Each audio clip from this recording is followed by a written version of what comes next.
speaking English with Ada. Hey, Anna. Sorry to bother you, but I just wanted to check if the camera focus is okay. Oh, and sorry about my tie. Is it straight? I feel like I might be messing up the shot. Sorry. Mike, pause for a second. Freeze. What? Did I do something wrong? Oh no, I knew it. Sorry. Stop. Mike, do you realize what you just did? I checked the camera? No, in the last 30 seconds, you apologized 4 times. 4 times! And you haven't actually done anything wrong. Really? I did? I didn't even notice. I guess I just want to be polite. I don't want to be a burden. And that right there is the problem. This is what I call the sorry trap. The sorry trap? That sounds ominous. It is dangerous, Mike. Listen, sorry is a heavy word. It implies guilt. It implies you made a mistake or hurt someone. When you use it as a filler word, like, sorry, can I ask a question? Or, sorry, I'm just walking past, you are subconsciously telling people that your presence is a nuisance. Wow. I never thought about it like that. I thought I was just being nice. There is a thin line between being nice and appearing insecure. When you over-apologize, you shrink yourself. You lower your status. You are basically saying, forgive me for existing in this space. That is actually really sad. I definitely don't want to project that image. I want to sound like a professional. I want to sound like you. You can and you will, but it starts with a mindset shift. We need to retrain your brain to stop using sorry as a shield. Confidence isn't just about perfect grammar, Mike. It is about how you carry yourself and the value you place on your own words. You're right. It's a habit, though. A really hard one to break. It is a habit, but habits can be changed. And that is exactly why we are making this video, to help you and everyone watching break free from the sorry trap and start speaking with authority. I'm ready to change, Anna. No more shrinking myself. I love that energy. And for everyone watching right now, if you just realized that you apologize way too much, you are in the right place. This is a safe space to learn and grow. If you're ready to stop apologizing for your existence and start owning your voice, tap that subscribe button right now. Let's make this journey together. Consider me subscribed. So, if I shouldn't say sorry, what should I say instead? I'm glad you asked. Let's look at some specific situations where we usually mess this up, and I will give you the magic words to use instead. Oh my gosh, Anna, I am so sorry I'm late. The traffic on the main road was a nightmare, and then I couldn't find a parking spot, and then the elevator was broken. I am really sorry to keep you waiting. And cut. Okay, Mike, breathe. Just breathe. Okay, but really, I feel terrible. I wasted your time. And that is exactly how you made me feel with that apology. What? I was apologizing. I was trying to be polite. I know, and your intention is good, but let's analyze what just happened. You came in with chaotic energy, you listed a bunch of negative excuses, traffic, parking, elevators, and then you said sorry multiple times. Essentially, you started our interaction by highlighting your failure and my lost time. Ouch. When you put it that way, it sounds pretty bad. It brings the mood down, doesn't it? Exactly. It reinforces the negative. You are basically saying, I value my excuses more than our time. Now, I want you to try that entrance again. Okay, same scenario? Same scenario. You are late, but this time, do not say sorry. Do not give me excuses. I want you to flip the script. Instead of focusing on your lateness, focus on my patience. Focus on your patience. Okay, let me try. Mike steps out of the frame and walks back in. He stands tall, smiles warmly, and makes eye contact with Anna. Hi, Anna. Thank you for waiting. I appreciate your patience. Wow, did you feel the difference? I actually did. It felt lighter. I didn't feel like a guilty child making excuses to a teacher. I felt like an equal who respects your time. Precisely. When you say thank you for waiting, you're turning a negative situation into a positive acknowledgement. You are validating me. You're telling me you are a patient and kind person instead of saying I am a messy and late person. That is such a powerful psychological trick. Thank you for waiting. It sounds so professional. It is. And here's another variation you can use, especially in emails or business meetings. I appreciate your flexibility. I appreciate your flexibility. Oh, I like that one too. It sounds very corporate, very elegant. But Anna, wait a second. Yes. What if I'm really late, like an hour late? Is thank you for waiting enough? I feel like if I'm that late, I would look arrogant if I didn't apologize. That is a great question. If it is a major inconvenience or if you made a serious mistake, you can combine them, but always lead with the gratitude first. Lead with gratitude. How would that sound? Like this. Thank you so much for your patience. I apologize for the delay. See, you still own the mistake, but you have established a positive connection first. I see it now. It frames the conversation with respect rather than guilt. Exactly. So for everyone watching, the next time you're running 5 minutes late to a coffee date or a Zoom call, don't rush in with sorry. Walk in, smile, and say, thank you for waiting. Perfect. You're learning fast, Mike. I feel more confident already. But what about when I didn't hear what someone said? I always say sorry or sorry what? Is that bad too? It's not bad, but it's definitely not elegant. And that brings us to our next section, asking for clarification without sounding weak. And that is why, statistically speaking, if we analyze the phonological loop in language acquisition, the retention rate increases by 40% when auditory input is combined with visual stimuli. Sorry? Anna pauses and looks at Mike. You did it again. Did what? I just didn't hear you. You were speaking really fast and you used some big words like phonological loop. I was just asking you to say it again. I know, Mike, but you said, sorry, with that questioning tone. Yeah, sorry or sorry what? Everyone says that. It's normal, isn't it? It is common, yes, but is it confident? No. When you say, sorry, you are subconsciously apologizing for not understanding. It puts the blame on you. It sounds a bit submissive, like you are afraid you missed something important and it's your fault. Huh, I never thought of it that way. I just thought it was the quickest way to get you to repeat yourself. But now that you mention it, it does feel a bit weak. So how do I ask you to repeat yourself without sounding like I'm confused or guilty? We want to sound engaged, not confused. Let's start with the most elegant, classic alternative. Instead of sorry, simply say, pardon me? Pardon me? Isn't that a bit old-fashioned, like something a British gentleman would say in the 1800s? Not at all. It is timeless. It is short, polite, and neutral. It doesn't carry guilt. Try it. I will say something mumbling, and you ask me to repeat it using pardon me. Okay, go for it.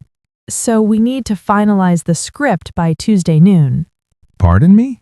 See, that sounded sophisticated. You held your ground. You didn't shrink. Yeah, it actually felt kind of classy. Pardon me? I like it. Now, let's level up. Sometimes, pardon me isn't enough. Maybe you heard me, but you didn't understand the specific meaning, or you need more details. Right, like earlier with the phonological loop stuff. I heard the words, but my brain didn't process them. Exactly.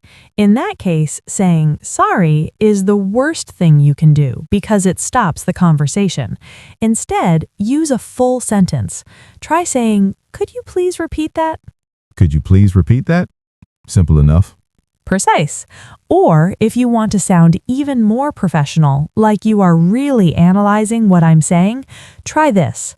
Could you clarify that last point? Ooh, could you clarify that last point? That sounds smart. It sounds like I'm paying close attention and I want to understand it deeper. Bingo. That is the secret, Mike. When you say sorry, you look lost. When you say, could you clarify, you look interested. That's a huge difference in perception. Let me give you one more. This is my favorite one for when you're on a phone call or a Zoom meeting and the connection cuts out. Don't say, sorry, you're breaking up. What should I say? Say, I didn't quite catch that. Could you say it again? I didn't quite catch that. It sounds very natural. Yes, it states a fact. I didn't catch it, without apologizing for it. Okay, I think I've got it. So no more sorry or sorry what. I'm going with pardon me for short moments and could you clarify for bigger things. Perfect. You're already sounding more authoritative, Mike. Thanks, Anna. But hey, what happens if I actually make a mistake, like a small one? Do I still refuse to say sorry then? Ah, the small mistake. That's a tricky one. We don't want to be rude, but we don't want to over-apologize either. Let's talk about how to handle small errors in the next section. Okay, I have the report right here. Just give me 1 second. Oh no, wait, this is the draft from last week. Sorry. I printed the wrong one. Sorry, Anna. Anna, stop. But I messed up. I brought the wrong script. That's a mistake, right? So I have to say sorry. It is a mistake, yes, but is it a tragedy? Did you hurt my feelings? Did you burn down the studio? No, I just printed the wrong paper. I can get the right one in 10 seconds. Exactly. It is a minor hiccup. When you say sorry for something so small, you are making it into a bigger deal than it actually is. You are drawing a spotlight to your error. That makes sense. I guess when I panic, I just start apologizing. So how do I handle a small mistake like this without sounding rude? I can't just ignore it, right? You shouldn't ignore it, but you should handle it with elegance. For small, non-personal errors, we swap I'm sorry for my apologies. My apologies. It sounds a bit similar, doesn't it? It is similar, but the weight is different. I'm sorry is emotional. It comes from the heart. My apologies is professional. It comes from the head. It acknowledges the error without the emotional baggage. Okay, let me try. He clears his throat and sits up straighter. My apologies. I have the wrong draft here. Much better. Do you hear how detached and controlled that sounds? You are in charge of the situation. Yeah, it feels like a business transaction, not a confession. Exactly. Now, let's take it a step further. The most confident people don't just apologize, they solve the problem. Solve the problem? Yes. Instead of focusing on what you did wrong, focus on what you're going to do to fix it. We call this being solution-oriented. Okay, so using the paper example, instead of saying sorry, You simply say, let me grab the correct file for you. let me grab the correct file. Wow, no apology at all. None needed. You identified the issue, wrong file, and you provided the solution, grabbing the right one. It is efficient. It shows you're capable. That is powerful. Let's try another scenario. What if I send an email with a typo in it? That happens to me all the time. I usually send a follow-up email saying, sorry for the typo. A lot of people do that, but again, it highlights the negative. Instead, just send the corrected version and say, here is the updated version. Or if you want to acknowledge it, say, please disregard the previous email. Here is the correct information. Please disregard the previous email. That sounds so much more authoritative than, oops, sorry for my bad typing. Precisely. And there's one last technique for this section. Imagine you're giving a presentation and you stumble over your words. Oh, I hate that. I usually stop and say, sorry, I can't speak today. Don't do that. Never insult yourself. If you stumble, simply pause, take a breath, and say, let me rephrase that. Let me rephrase that. Yes, it signals that you're going to say it better this time. It keeps the audience focused on your message, not your nervousness. This is life-changing, Anna. So my apologies for formal situations. I'll fix that for actions, and let me rephrase that for speaking errors. You've got it. You're becoming a master of confidence, Mike. I feel like it. But there's one thing that I find really hard. What's that? Interrupting people. Sometimes I need to say something, but I feel so rude jumping in.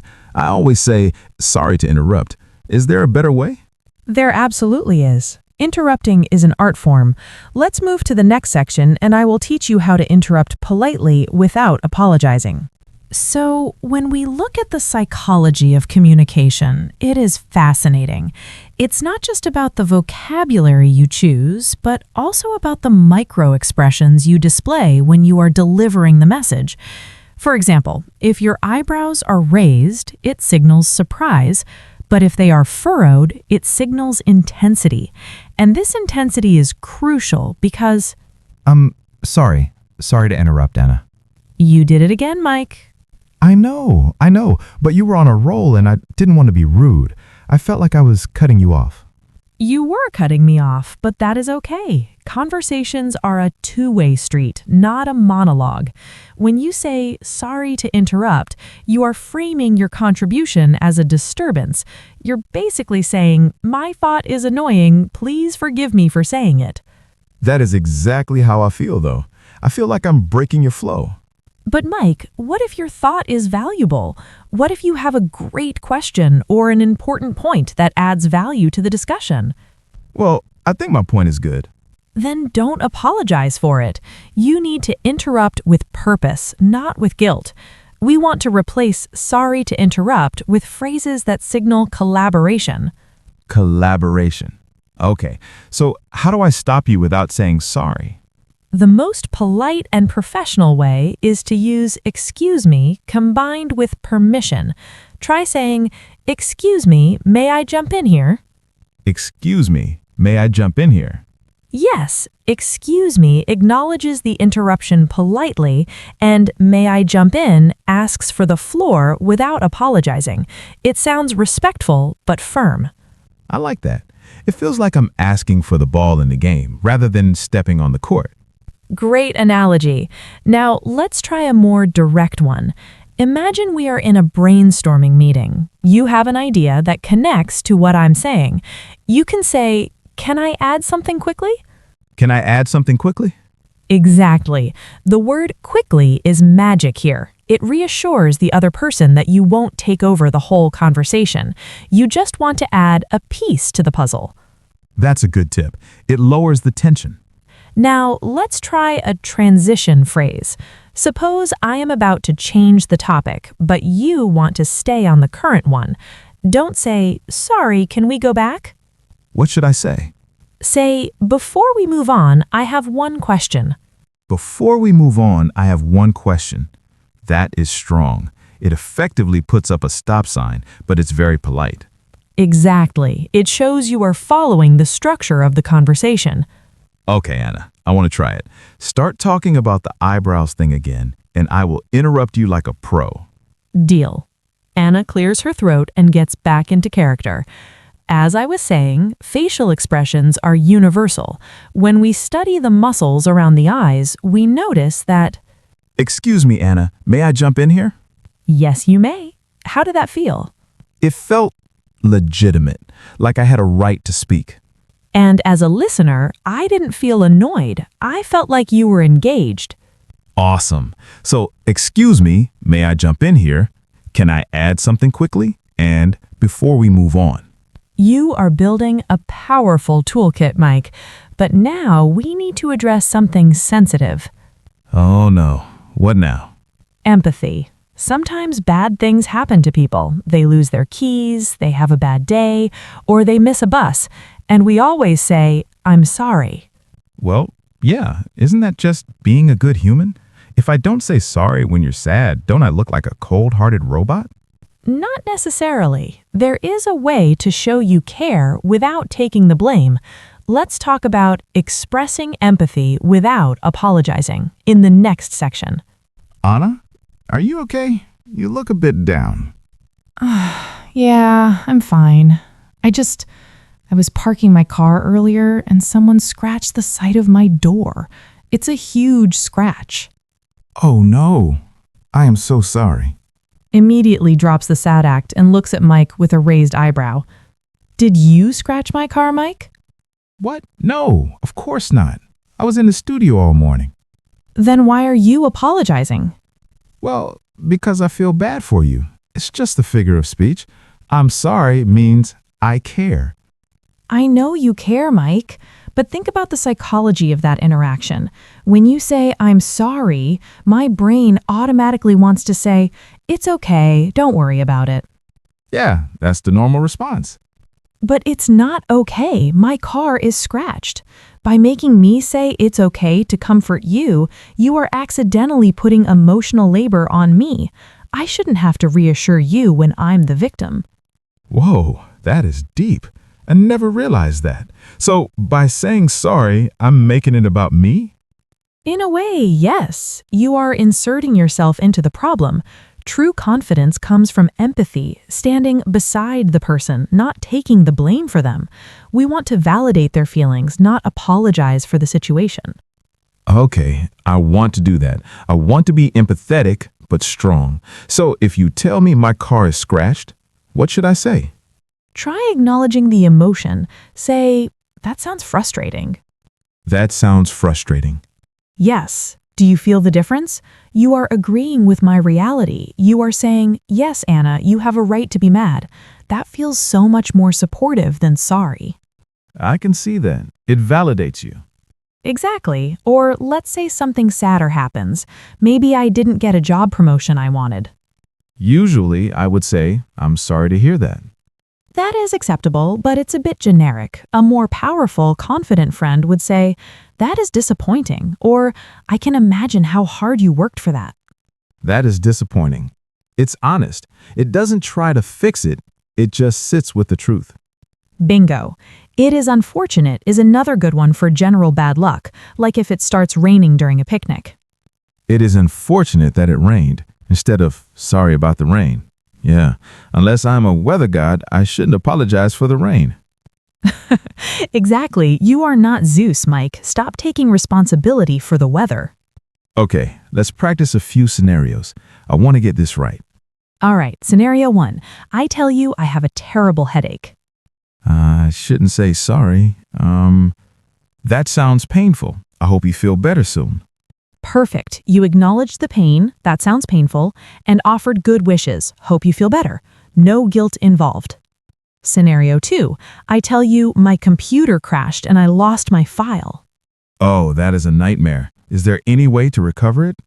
Excellent. You validated the stress, that is a nightmare, and immediately pivoted to being solution-oriented. Is there any way to recover it? That is so much more helpful than just saying sorry. This feels really good, Anna. It feels like I'm actually being a better friend. I'm listening more instead of just throwing sorry at everything.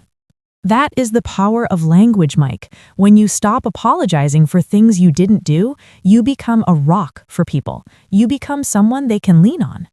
I love that. I'm ready to be a rock. But Anna, Yes, Mike? we've covered a lot today. Being late, asking for clarity, making mistakes, interrupting, and now empathy. I feel like my brain is full.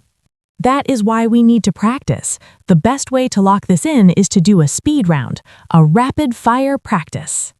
Oh boy, I'm nervous, but I'm ready. You should be. Let's pick up the energy and move to the final challenge. All right, Mike, we have learned the theory, but confidence is about muscle memory. It needs to be automatic. I am ready, Anna. Put me in the hot seat. This is the rapid-fire round. I am going to throw a situation at you, and you have to give me the confident, elegant response immediately. No hesitation, no ums or ahs, and absolutely no sorry. Got it. No sorry. Just confidence. Let's go. Okay, situation 1. You're walking in a crowded station and you accidentally bump into someone's shoulder. Go. Pardon me. Nice! Short and sweet. Situation 2. You're in a meeting, you need to get past a colleague to reach the whiteboard. Excuse me. Coming through. Boom! Perfect. Situation 3. You receive a confusing email from a client and you have no idea what they are asking for. Could you please clarify your request? Yes, you didn't apologize for their bad writing. Love it. Next, you are 10 minutes late to a dinner reservation with friends. Thank you guys for waiting. I appreciate your patience. Smooth, very charismatic. Situation 5. I tell you that my flight got canceled and I'm stuck at the airport. That sounds incredibly frustrating. Perfect empathy, no guilt. Next one. You are speaking in a meeting, but you realize you gave the wrong statistic. My apologies. Let me correct that figure. Excellent. You owned it and fixed it. Next, you want to interrupt me right now. Before we move on, I have a point to add. Strong. I wouldn't dare stop you. Okay, last one. This is the ultimate boss fight. Hit me. You completely forgot to reply to an email for 3 days. It's awkward. What do you type? Thank you for your patience as I got back to you. Yes, you survived. High five. Whew, that was intense. My brain almost went to sorry on that last one. It was right on the tip of my tongue. But you caught it. You rewired your brain in real time. That is what practice does. I actually feel powerful. It's weird. By not saying sorry, I feel like I have more control over my life. You do, Mike. Words are tools. When you stop using sorry as a filler, you stop apologizing for taking up space. You start commanding respect. I think I'm ready to use this in the real world. In fact, I'm excited to use it. That is what I like to hear. But before we go, we need to make sure our viewers are ready to take action too. Oh, right. We can't let them leave without a mission. Exactly. Let's wrap this up with a strong conclusion. Wow, Anna, today was a game changer. I honestly walked into this studio feeling like I had to apologize for everything. Now I feel like I can walk into any room and hold my head high. That makes me so happy to hear, Mike. And that is the goal. Remember, stopping the sorry habit isn't about being rude or arrogant. It is about precision. It is about using language that reflects your true value. Exactly. It's about respect. Respect for others, but also respect for yourself. Nods, precisely. When you replace I'm sorry with thank you, you spread gratitude. When you replace sorry with pardon me, you show professionalism. Small shifts in words create big shifts in perception. So to everyone watching right now, we have a challenge for you. Yes, we don't want you to just watch this video and forget it. We want you to try the 24-hour No Sorry Challenge. Ooh, I like the sound of that. What are the rules? The rules are simple. For the next 24 hours, try to catch yourself every time you are about to say sorry. If it's a small mistake, swap it for my apologies. If you're late, swap it for thank you for waiting. If you want to interrupt, say excuse me. And if you accidentally say sorry? Don't beat yourself up. Just notice it, correct it in your head, and keep going. Awareness is the first step. I'm going to do it. Starting right now. No unnecessary apologies for 24 hours. I believe in you, Mike, and I believe in all of you watching. You have a voice. Don't apologize for using it. Before we go, we want to hear from you. Which phrase from today's video was your favorite? Was it thank you for waiting, or maybe that sounds frustrating? Let us know in the comments below. We read every single one, and we'd love to know which phrase you are going to use first. And hey, if you found value in this video, please do us a huge favor. Smash that like button. It really helps the channel grow. And if you haven't already, click that subscribe button and turn on the notification bell. We release new videos every week to help you speak English with confidence and elegance. You don't want to miss the next one. Trust me, it's going to be good. Thank you so much for spending your time with us today. We appreciate you. See you in the next video. Bye for now. Stay confident.